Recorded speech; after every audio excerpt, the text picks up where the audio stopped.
Hello, welcome back to BlenderSushi Live Noding.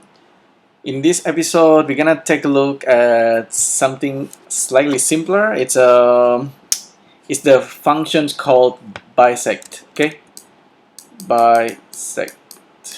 I don't know how to pronounce it. I think it's bisect. It's one of the kind of powerful functions in Blender to work with polygons. Basically, the function lets you cut objects, slicing objects using plane like that. If you cut it, it's gonna slice into two parts. It's a I'm gonna show you in how we do it manually. So if we have like this box, we just hit tab and then go to edit mode. Okay, and we find there's a bisect here. There you go. Not knife. Knife is something else, but bisect is really simple to use. So click on the bisect and then we can just slice. I'm just dragging my mouse here and I can make a slice. And then the bisect itself has this additional options that let you clear the inner or the outer and while doing the fill. Okay, so that's fundamentally that's what a bisect is. Sometimes we can adjust this threshold. We can still kind of adjust the normal and the plane point. But I found this bisect to be really useful. But the operation is like a you have in order to do multiple slices, you gotta kind of do it multiple times. So there's another one, and then another maybe another slices. That sometimes give you like an error. Yeah, we don't want that. But anyway, there's actually bisect operations inside Sverchok. So this is how we do it using Sverchok. Sverchok bisect. So start with a default cube once again and go inside Sverchok, and there you go. This is the bisect operations. It's very similar to the Blender one, of course, because it's probably using the same algorithm or something. Okay, let's grab our object here, objects in MK2, and then we just get selections. We get our cube here, and I'm gonna plug in the vertices and the polygon, and the output should be here, viewer draw. Let's have a look. For example, this guy. Oh, we haven't made the cut matrix. Now the cut matrix is the plane. Is the cutting plane. Not easy to imagine, but this is at 0 rotations angle. At the default, it's gonna slice these objects into two objects. Okay, and we can see if I actually fill cut or clear inner, okay, or clear outer, we get this result, just like what we saw earlier. With the rotation, I think the location. Let's have a look. We can adjust the location, I believe. Okay, like that. Maybe the rotation is more interesting. Let's use the vector XYZ here. 001, maybe the angle, float angle. Supposedly, hopefully we start seeing something. Doesn't seem to do anything. Maybe I'll change the rotations into something else, like this. There you go. Now it's showing something. The X and the Y is actually give you the kind of a result like that. So either you have that half or the other half. Imagine if I actually made two of these. Okay, bisect, and let's have two of this bisect, and the other one is clearing the inner, the other one is clearing the outer. Fill cuts on both. Plug that in and plug that in, and look at the result. hopefully we see the opposite. There we go. If I give it a color, polygon instead of edge, there you go. So that's fairly interesting, right? So you can have both part already. You're doing one, kind of like doing one operations, but you get both sides. But I have to, if I want to get the result, I just bake it here and bake it there, and then have a look at the result. Hey, okay, we have our slice. This is really cool. It's just like a ninja samurai kind of operation. I really like these operations. Imagine if we kind of can do another slicing. Let's kind of have a think on how we can do that, like a multiple slices. Now, originally I thought that I could just give like a multiple rotation here, maybe multiple angle or random rotations. If I try doing that, like a random vector for the rotations, let's see what's gonna happen. 1, 2, 3, 4, 5. Okay, 5 slices. What's gonna happen is, if I bake it anyway, 1, 2, we're gonna see that we have, it looks like a multiple slices, but not quite. What we actually get is like a 2 slices each time. I don't think it's doing multiple slices. I might be wrong.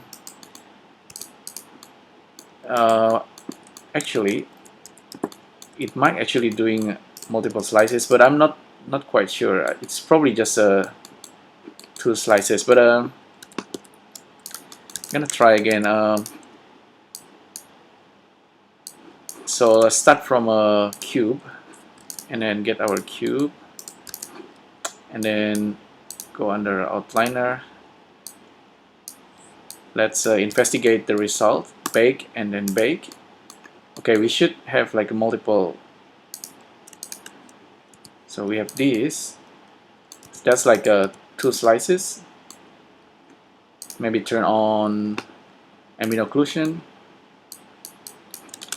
And then we have the second one, another 2 slices, and then 1, 2, another 2 slices, and another slices. So like I said, it's not like multiple slices on a single object. It's like it's more like just two slices like this for each object. Well, it can be useful. It makes me wonder, what if we want to multiple slice the objects? How do we do that? Since Sverchok cannot, by default, it's not easy to do iterations in Sverchok. You cannot say, imagine this is your object, this is the original, and you're gonna do the bisect operations. So you cut it, okay? So that's one time cut. I kind of always want to do this. Kind of want to replace the original objects with this guy, which is now it's 2 parts, and then do another operation and then do another cut, and then so you have 4 cut, and then so on and so on, multiple time iterations. It's not very simple to do, but you can use Python script to do that. I tried it before. What I did was like particles kind of traveling in a single particles being traced, and then using Python, after 50 frames it goes back to the original and to the origin, and then have another seed and do it multiple times until I have like 1,000 or 5,000 iterations. It looks interesting, you know. It's unusual. It's just you need to know a little bit of Python. For this one, I don't want to do Python yet. So what I will do here, the result of this guy. So this is, we know this is part A and this is part B. What if we join them together? Let's have a look. Finish, actually mesh join. So for mesh join, I believe we need to list join first. So vertices and vertices goes in there and then plug in there, and then the polygon here and here goes in there. Now the mesh join should go there. Now what's gonna happen if we have two objects together here? Let's set this back to count 1. See what's going on if we bake, and then the result is a single cut like that, which is interesting. This time it's just a single object and a single bake. Okay, that's I think that's a nice trick that we can do that in one go. So single cut and we get this. We can actually, if we want, we can separate this by loose part, and then we have the two parts back. This is gonna be really handy actually, because we can potentially put this object back into there.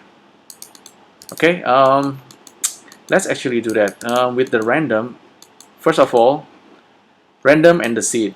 You see the random cut there?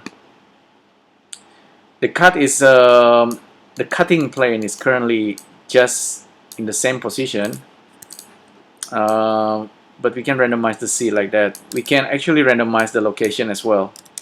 So vector, maybe random vector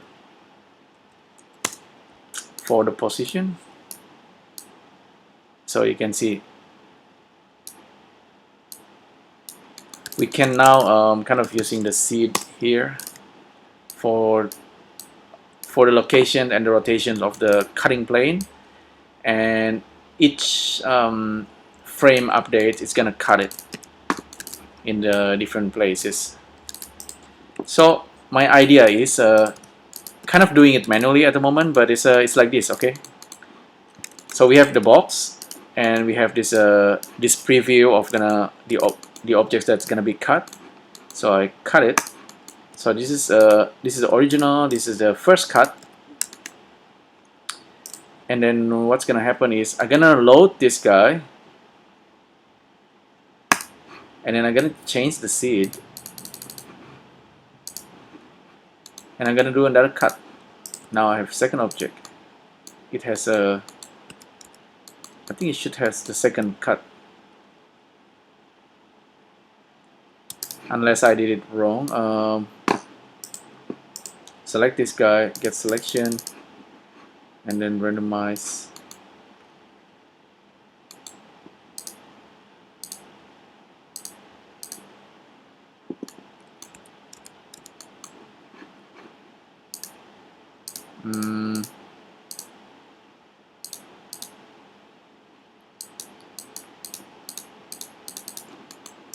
So this is the first one, and then we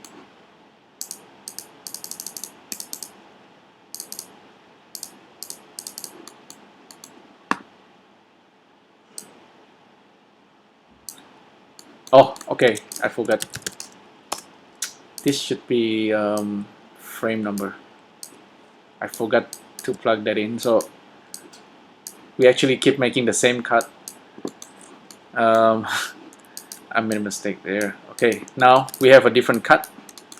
Okay, now we can bake again, and we have this result. Okay, 1, 2 cut, 2 cuts. Now we have 4 pieces. Get selection again, and then randomize, make another cut. So continue on. We can actually, I just keep running the frame. Okay, now keep loading the new objects, and then cut,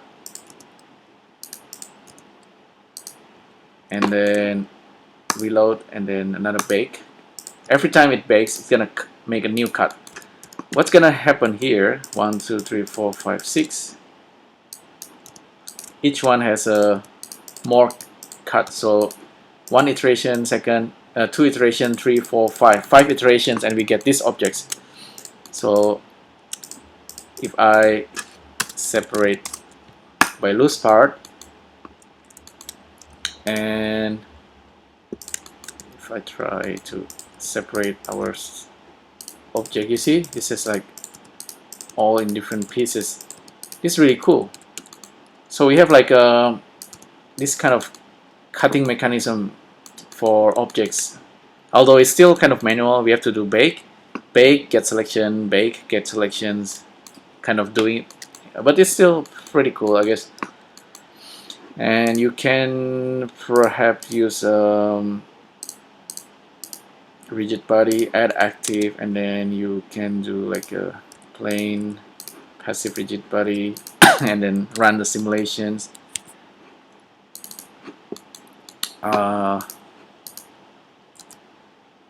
There we go. See, it's unusual, but it works.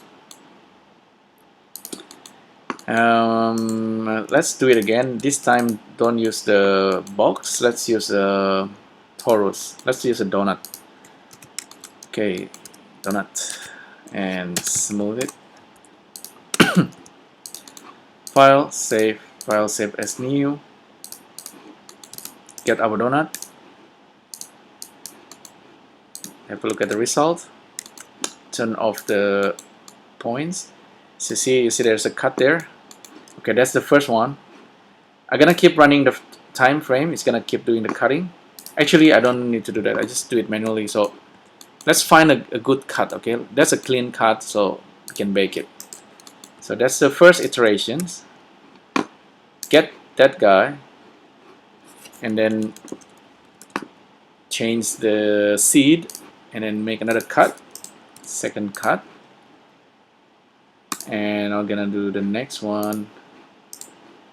Bake. Get the next one. Bake. Get that object. Sometimes if we don't get a clean result, we just keep changing the seed until we get a good one.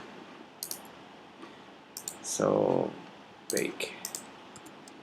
1, 2, 3, 4, 5, 6. Okay, 6 iterations. Now, oops. Now if I separate by a loose part and then set origin to geometry and then make each one active and then the plane passive. Now what we do is just Alt A, oops, Alt A, and from the beginning we get our slices. Once again, it's kind of like a, like I said, it's like a ninja. You make slices and then you get this rubble.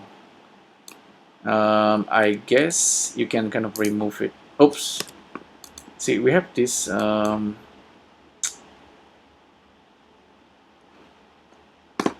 See, I'll maybe remove active rigid body. Remove rigid body.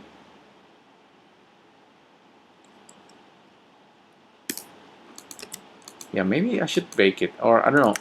There must be a way to do that. So remove rigid bodies. Oh well. Anyway, don't worry about that. Okay, now we have our slicer. We are pretty much done. You can stop right here, but I'm trying to think of a way to do it more automatically.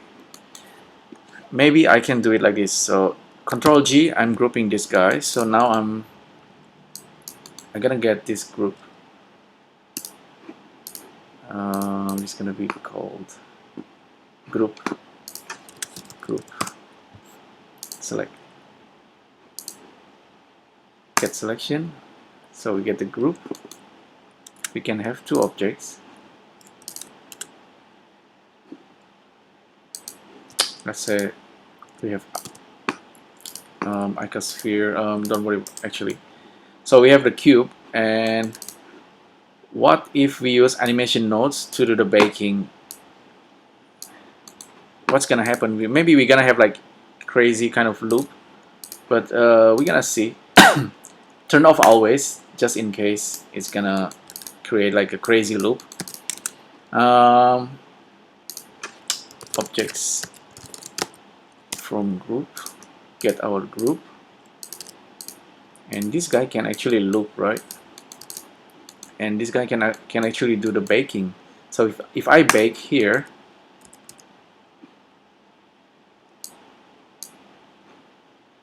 the result, where's the result? Bake. So we get this result.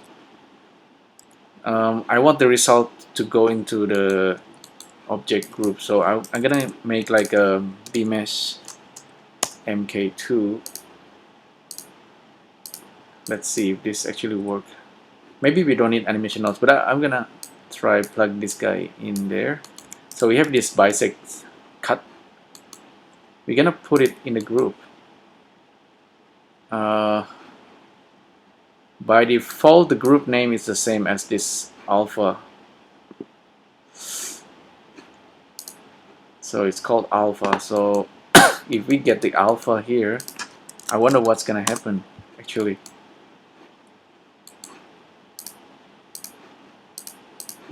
It's doing the cut, so we have alpha, get selection, which is the alpha. It might actually do the cut for us already. You see here? That's the multiple slices. Separate loose part. Yeah, we actually don't need animation nodes to do that. You see, this is quite unusual. So we get our multiple slices.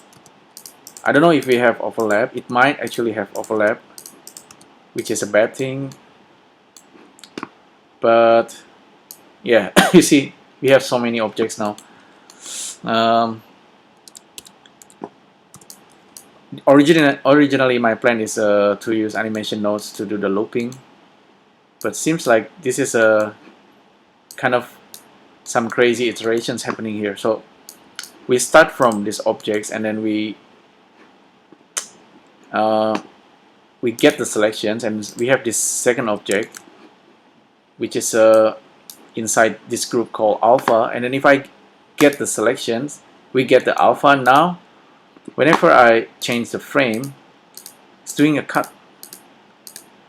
This is what I mean by multiple iteration. This is actually kind of a good loop. That's normally you don't want this kind of cut. It's a bit crazy, but in this case maybe this is good, and we just separate it.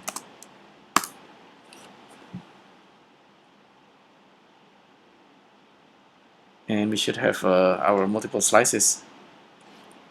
I don't know if they're overlapping though, so this might be like a bit hacky, but can be useful nevertheless.